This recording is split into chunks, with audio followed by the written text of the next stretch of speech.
নমস্কার। Channel vision নিবেদিত এবং ঝুমা মুখার্জি পরিচালিত এক ভিন্ন স্বাদের অনুষ্ঠান বঙ্গ ট্যালেন্টে আপনাদের সকলকে সুস্বাগতম। বন্ধু, আজকের পর্বে আমরা একজন বিশিষ্ট কবি এবং বাচিক শিল্পীকে পেয়েছি। তাহলে চলুন চট করে আগে ওনার সাথে আলাপটা করে নিই, তারপর তো ওনার উপস্থাপনার মধ্যে দিয়ে আমাদের অনুষ্ঠানকে এগিয়ে নিয়ে যাব এবং ওনার কবিতার স্বাদ আমরা নেব। দিদি, আপনাকে আমাদের অনুষ্ঠানে সুস্বাগতম। অসংখ্য ধন্যবাদ। আপনাকে যখন পেয়েছি, কবিতা তো শুনবই, শুরুটা কি দিয়ে করবেন? শুরুটা রবি ঠাকুরের কবিতাও হতে পারে বা আমার নিজের লেখা কবিতাও হতে পারে, যেটা বলবেন আপনার যেটা শুনতে ইচ্ছা করবে। দেখুন, কবিগুরু রবীন্দ্রনাথ ঠাকুরের কবিতা ছাড়া তো আমরা কিছু ভাবতে পারি না। আমরা তো শুনি, কবিগুরু রবীন্দ্রনাথ ঠাকুরের কবিতা আমরা শুনি। তো আজকে আপনাকে পেয়ে মনে হচ্ছে আপনার লেখা কবিতা একটা শুনবো। ঠিক আছে। তো এখন তো শ্রাবণ মাস, বর্ষাকাল, আকাশে মেঘ আর আকাশ সবকিছু নিয়েই আমাদের একটু লিখতে টিখতে ইচ্ছে করে। একদম। তো সেই রকমই একটি কবিতা আমার কলমে এসেছিল, তাই নিয়ে একটু বলছি আর কি। বাহ। কবিতার নাম মেঘ বলল। একখানা মেঘ যেতে যেতে বলল, আমার নাম মনে রেখো।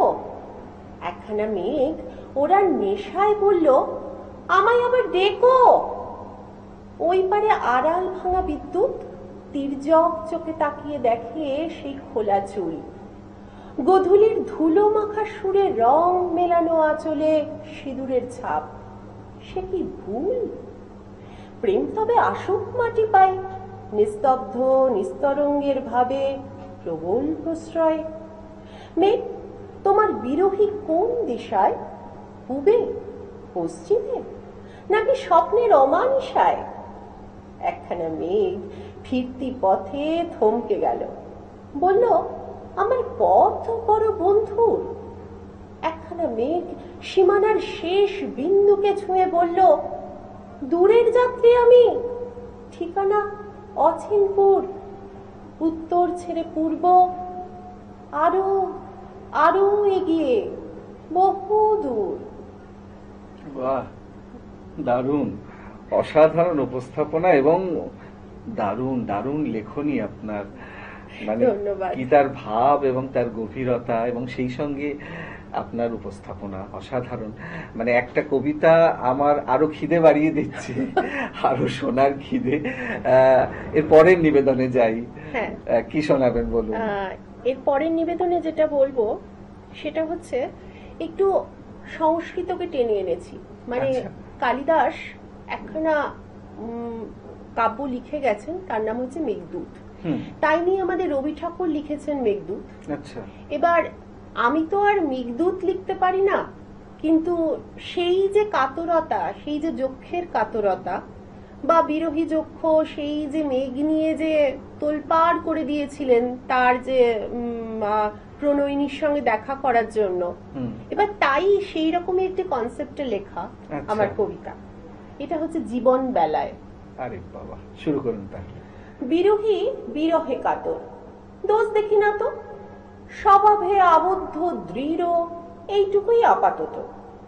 আহত মনের ভারে ভুল মেঘ ডাকাডাকি, চাতক যক্ষ কাঁদে, নিয়তির লেখা বাকি। সেদিনও তুমি ছিলে এমনি বিধ্বস্ত চুপ, চোখে কথা ছিল, খেলছিল নিশ্চুপ। তবুও শীত পাঁচিলের কার্নিশ ঘেঁষে দাঁড়ায়, হিমেল হাওয়ায় রোদ ভাঙে, হেসে হাত বাড়ায়।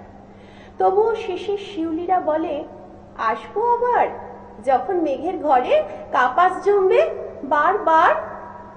তোমার আকাশপানে মুখ, সর্বগ্রাসী চাওয়া, পকেট শূন্য ভীষণ একলা ফিরে যাওয়া। তোমার সিগার কেসো মাঠ, এক নিস্তরঙ্গ প্রাণ, তোমার ঠোঁটের কোণে ভোর, শুকনো কফি ঘ্রাণ। লেখার ডায়েরি পেন, শুকনো কাগজ ফুল, তোমার কাজ অকাজের মাঝে জমছে হাজার ভুল। দূরের মাঠে প্রেম উধাউল শীতল পাটি, সেই আদরে সুখ বয়স দিচ্ছে লাঠি। আধ কামানো গাল, চোখের নিচে ভাঁজ, দারুণ বেশে লাগা, মিটিয়ে হাতের কাজ। সারাদিনের তুমি আজ ব্যস্ত, আপন ভোলা, দৃষ্টি ছড়িয়ে দূর, দিন পেরিয়ে সন্ধ্যা বেলা। আরে বাবা, উফ, আমি তো বিভোর হয়ে শুনছিলাম, মানে কি লেখনী। ধন্যবাদ।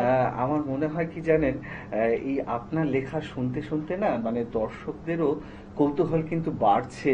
আমার প্রাপ্তি।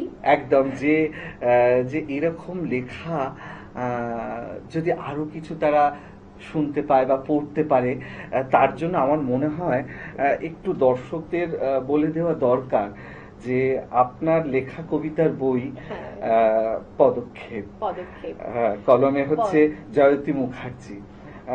এই কবিতার বইখানা আমি আপনাদের দেখাই। মানে সত্যি বইটা দেখতে তো খুবই সুন্দর, কবিতাগুলো আরো সুন্দর। আপনারা যখন পড়বেন এর যে কি রস, মানে যতক্ষণ না সেই রসে আপনারা ডুবে যাচ্ছেন ততক্ষণ বুঝতে পারবেন না।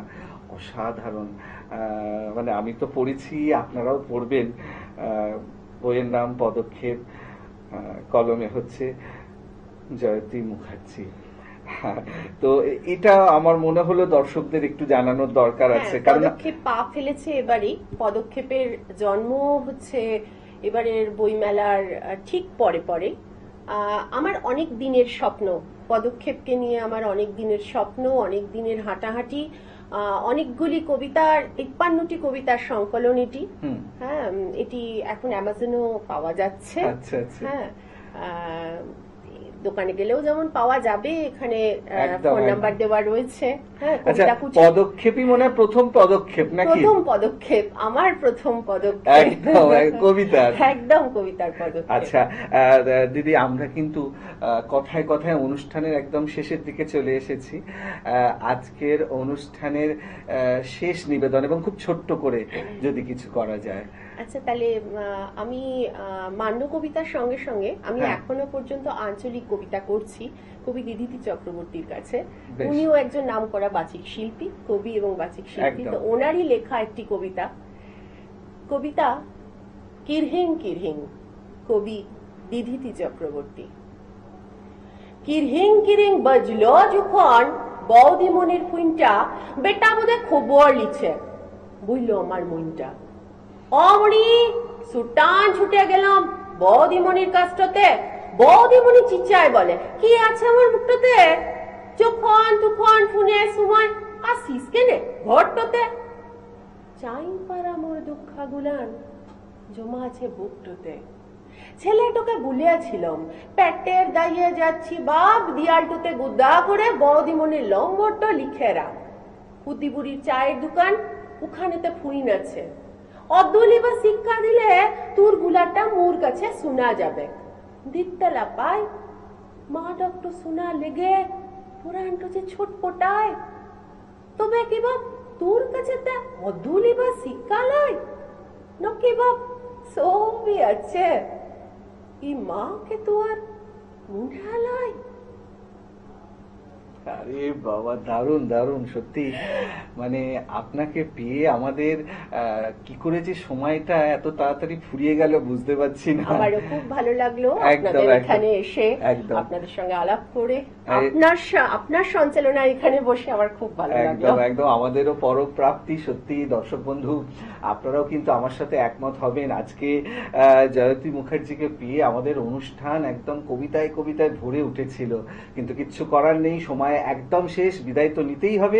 বিদায় নেওয়ার আগে সেই গুরুত্বপূর্ণ কথাটা আবারও বলে যাই, আপনারাও যদি আমাদের এই অনুষ্ঠানে আসতে চান এবং অংশগ্রহণ করতে চান, তাহলে চট করে আপনাদের একটা পারফরমেন্সের ভিডিও আমাদেরকে হোয়াটসঅ্যাপ করে দিন।